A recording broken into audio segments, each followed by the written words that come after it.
이들 해병을 따라 수많은 피난민이 함께 길을 나섰는데 피난민이 중국군의 공격에 겁을 먹고 미군들 속으로 파고들자 미군들은 총검으로 위협하여 대열로부터 100m쯤 떨어진 뒤에서 따라오게 하였다.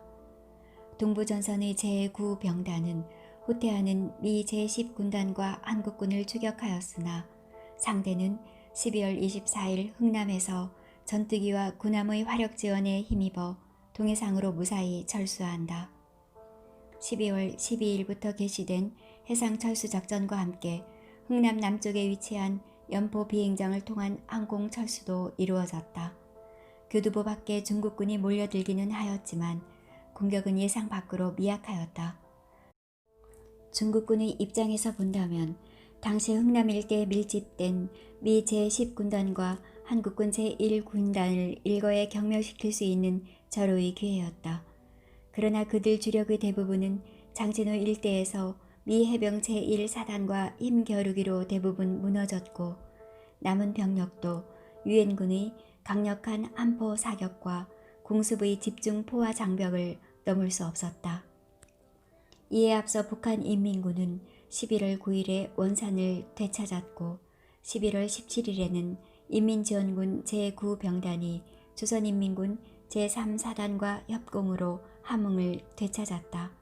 12월 23일 제2차 전역이 끝나갈 무렵 계속해서 제3차 전역을 준비하기 위해 펑도하이 사령관은 홍세조 부사령관에게 중앙군사위원회 동북군구에게 보고서를 작성하도록 하였다.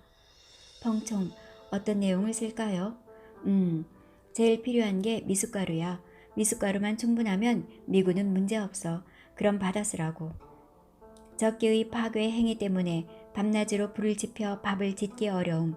야간 행군 작전 때 모든 부대원들은 동북에서 보내준 미숫가루에 감사하고 있음. 이후로는 영양가가 더 충분한 누런콩, 쌀 등을 많이 섞어 소금이 가미된 미숫가루를 보내주기 바람. 어때? 좋습니다. 그대로 전문을 발송하겠습니다. 그런데 사령관 동지, 무기나 병력을 보충해 달라는 것이 아니고 고작 미숫가루나 보내달라고 하면 동북군구에서 웃겠습니다. 적을 너무 가볍게 보시는 거 아닙니까? 그런가? 하하하. 병력 문제는 내가 당 중앙에 따로 요구할게요. 하하하하.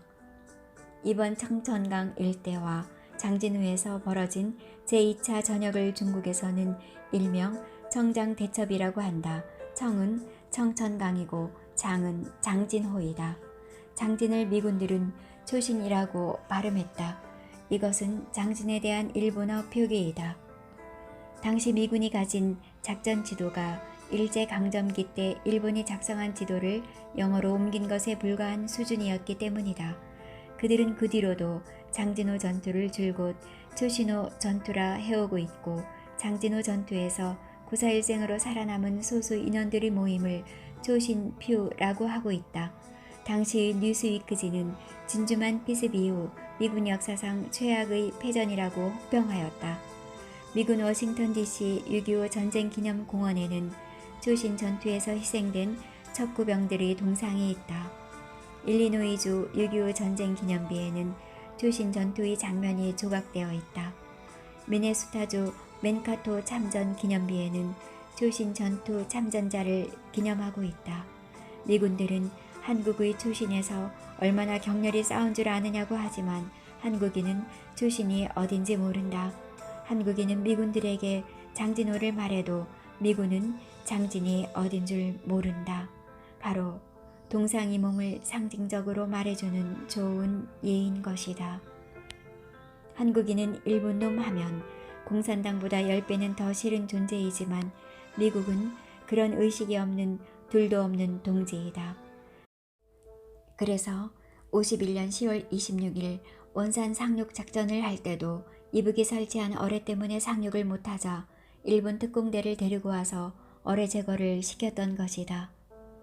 그때 알몬드의 미 제10군단은 지뢰 때문에 상륙을 못하자 2주일 동안이나 동해를 오르락 내리락 하다가 일본이 어뢰 제거를 하자 겨우 상륙하는데 그 때문에 미 10군단의 상륙은 실기하여 아무런 의미도 없게 되었다. 그 안에 벌써 국군 1군단 제3사단과 수도사단이 원산을 점령한 뒤였기 때문이다. 51년 1월 12일에서 15일 사이에 벌어진 경북 문경 적성리의 빨치산 소탕전에 투입된 이남 특수부대도 일본 오키나와에서 3개월간 지옥훈련을 받은 300명이었다. 50년 10월에 유엔군이 38선을 돌파하자 북한군 제2군단 제14단 유격대원 3,000명을 조선의용군 출신 이방남 소장의 지휘하에 숨겨두었던 것이다. 하여튼 한국 특수부대는 대구 동천 비행장에 무전 연락이 닿아 미군 항공 포격의 지원을 받아 1247명 사살이라는 대공을 세우지만 이 역시 일본군과 싸우던 조선의용군 이방남 소장과 일본에서 훈련받아온 특수부대와의 싸움이었다.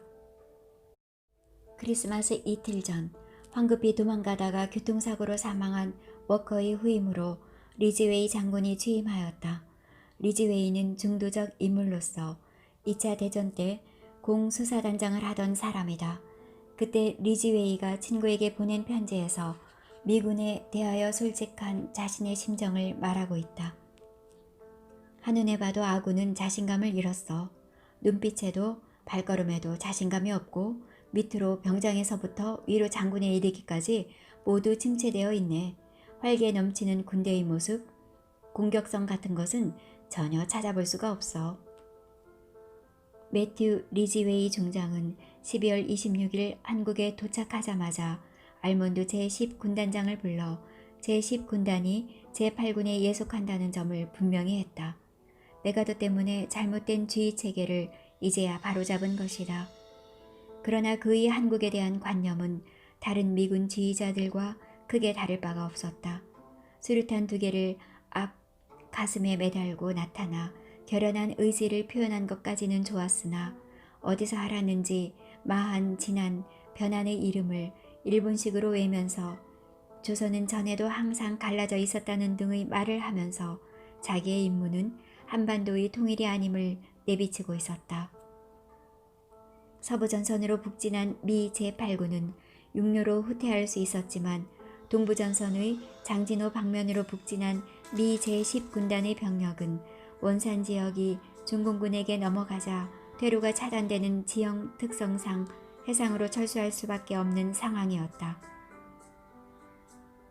철수한 제10군단은 3개의 사단으로 구성되었다. 제1해병사단, 제3보병사단, 제7보병사단이다. 여기에 약 1,000명의 남한 병사가 더해졌다. 원산에 주둔해 있던 미 제3사단도 중국군이 남쪽의 퇴로를 막아버렸기 때문에 흥남으로 이동해왔다. 이때 유엔군 집결 인원은 10만 5천여 명이었다. 이 비참하리 많지 넋이 나간 패잔병들의 도주를 위해 미 제7함대가 함포 사격으로 철군을 지원하고 있었다. 이때 미 제7함대에서 발사한 5인치 함포는 18,637발이나 되었는데 그것은 인천 상륙작전 때보다 70%나 많은 양이었다. 이들의 후퇴를 위하여 4척의 고속항모, 1척의 경항모, 2척의 호위항모가 배치되었다. 화력 지원용으로 중순양함 2척, 구축함 6척, 로켓함 3척이 배치되었으며 총 193척이라는 세계적인 척수로 해상 철수작전을 단행하였다. 남측의 1,4후퇴는 벌써 이때부터 시작되고 있었다. 11월 11일부터 미 제1해병사단의 병력과 장비가 탑재되기 시작하여 동 14일에 선적이 완료되었으며 15일 흥남부두에서 출항하였다. 이후 순차적으로 유엔군 부대와 국군 제2군단이 12월 23일까지 흥남 철수를 완료하였다. 미 제10군단 알몬드 장군은 처음에는 600만 톤이나 되는 무기와 장비를 수송해야 했기 때문에 피난민은 수송이 어렵다고 했으나 국군 제1군단장 김백일 장군과 통역인 현봉학의 설득으로 마지막에는 남는 공간에 피난민 탑재를 허락하였다. 일반인 승선이 허락되자 원자탄이 투하된다는 소문에 몰려든 피난문으로 부두는 아비규환의 수라장으로 변하였다. LST 한 척에 정원의 10배가 넘는 5천여 명이 승선하였지만 30만의 인파 중 마지막까지 배를 탄 피난민은 9만 1천여 명에 불과했다. 마지막 떠난 메로리스 빅토리아호는 24일 무사히 부산항에 도착했지만 이미 수많은 피난민이 자리를 잡고 있던 상황이어서 어쩔 수 없이 거제도로 목적지를 변경하여 26일에 거제도에 피난민을 하선시켰다. 피난민 승선으로 400톤의 폭약과 차량, 장비 등 560만 톤의 장비가 흥남부두에 유기되었으며 승선이 끝난 후 인민지원군이 사용을 못하도록 해군 함대와 폭격기가 집중 포격을 가하여 전부 폭파시켰다. 인민지원군 제27군단이 흥남을 접수한 것은 12월 25일 오전이었다. 인민지원군 제9병단의 피해는 10월 15일에서 12월 15일 중에 참전 병력 12만 명 중 전사 2만 5천 명, 부상 12,500명이었다. 펑더아이는 12월 8일 마오쩌둥에게 보낸 전문에서 인민지원군 9병단에 6만 명의 보충병이 필요하다고 알렸다. 여기에 비해서 미군 측은 참전 병력 10만 3,520명 중 전사 2,500명, 실종 219명, 부상 5,000명, 동상자 다수이다. 결과를 보면 양측의 군대 인원은 엇비슷한 숫자이지만 중국이 약간 우위다. 단 사망자는 중국군이 미군에 비해서 10배가 되지만 이번 전투는 누가 보아도 중국군의 승리였다. 바로 중국의 전략대로 움직이고 있었고 그들의 전법이 차질 없이 이루어지고 있었기 때문이다.